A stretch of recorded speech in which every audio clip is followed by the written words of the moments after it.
it's a real privilege to do the things that you're interested in doing. Like I was thinking about Joe Rogan recently because he is the biggest podcaster of all time. And I was like really curious about his mindset. And when you listen to him talk about it, actually what's really interesting is I never planned, this was never a strategy, by the way. I did it for 3 or 4 years, not really knowing he was watching. He kind of did what he wanted to do. And the way he drives his podcast is I talk to who I want to talk to. And he kind of backs himself and trusts himself. Like, I just think this is really interesting and I want to do it, so I'm doing it. And then almost like the world caught up to him. And then it became so big. And it's like, people can't, I think the fact, like, a lot of people want really proven systems and I want to know what this is. Like, no one's really willing to take a risk and just do what he had such a strong belief in what he thought was interesting, and he kind of backed himself and did that. And obviously, as a result, everything happened. And obviously, there's a lot that goes into that.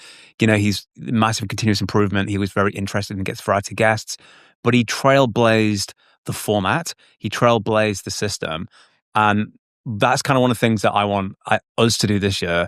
Like with what we're doing with the live stream, is kind of bring something just so different to the area that's never been done before that we can like make it insane. And I think like that is a really, I think we're in an era where you should be taking a lot more risk because the rewards are crazy and the downsides aren't that high. But I think of what Joe did is a good example of that, Brett, because he's a good poster child for that. Yeah, I agree. It's interesting. You know what just came into mind when you were talking about that? You know, Alex Hormozy, was it Claudia Sanchez and Cody Sanchez, yeah. Yes. Wow. That was right. Holy crap. And then Daniel Presley. Mm-hmm. And they had that little like round table in the Diary of a CEO thing. Yeah. And that thing slapped. What made that work? I haven't seen that full episode, man, actually, I must admit. I think what made that work is they had like conversation topics. Like the owner of the podcast sort of presented them some ideas. It was like 3 big conversation, 3 big questions or something. Then they roundtabled and they answered them. And while they were answering them, obviously you got to feel for their business expertise. Right.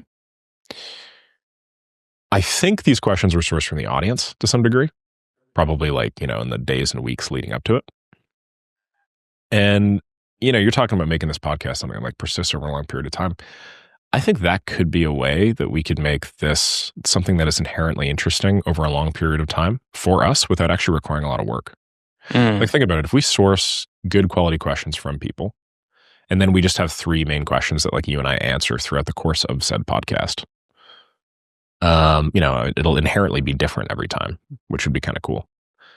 We prevent ourselves from having to just be like a news channel, which, while has some value, I don't think that's anywhere near as valuable because the evergreen value of the content does go down over time if it's a news thing. And then you and I can probably like much more deeply explore topics as well. Anyway, just a thought. I was just thinking about that when you were talking about Joe Rogan and his new format, right? And like, it was this format that like, he established, which everybody else has now tried to copy. And it's not that I want to copy this format, but there probably is something there. I just remember that thing taking over the internet when that launched. And that is what elevated Daniel Presley, for instance. He didn't have a YouTube channel before then, who I know you like. Yeah, he that was crazy actually. Yeah.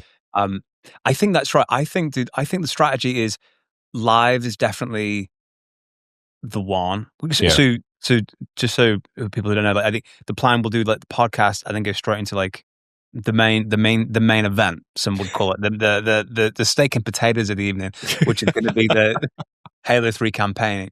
So but prior to that, like the podcast stuff, like I think what makes that cool is it's like I look at Dave Ramsey's show, for example, that's been running on for 15 years, and I also watch some of that content, even though I kind of know what the answers are because he's been saying the same thing for 15 years.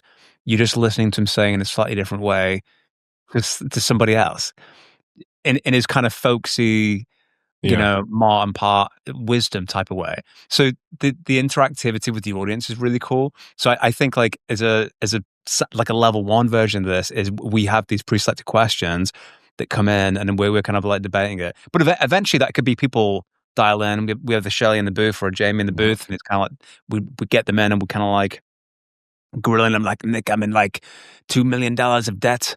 Which workflow do I need to go for? And we're kind of like, and You then got we have bigger like these problem than compilations that. of like top Yeah. 10 all-time calls and stuff like that. Like I think that would be really cool because let's connect with the audience and stuff. So I think that would be a really interesting thing. Yeah, I I mean also think that's yeah, no, go ahead, sorry. Brisky. It's just infinitely like interesting because it's always something different, right? Like, like news is inherently different too, but this is inherently different as well. And so I think like we get all the benefits of news without any of the drawbacks of news. I don't know. That just came to Yeah, me, and I think that would be valuable. I I think think it'd be very if cool. we structured it with like some sort of like live questions, you and I, let's say, have 10 questions, and we go through these 10 questions, and we pick like the top 3, and then we start talking about them or something, and then we have some sort of live Q&A period that we could do after. Then we transition into headshot and grunts and Halo. Like I think Do you that would remember just be an enjoyable experience for Yeah, us and for them. we have a 20-minute State of the Union address of what the hell happened in the world, and then we move to like a 30-minute Q&A or something. I think that'd be really cool. And then Yeah. did I'm sorry. Yeah, because I think we'll prove the format then. Where should we source questions from? We could just like throw them down below this video, or we could like Yeah. search them out.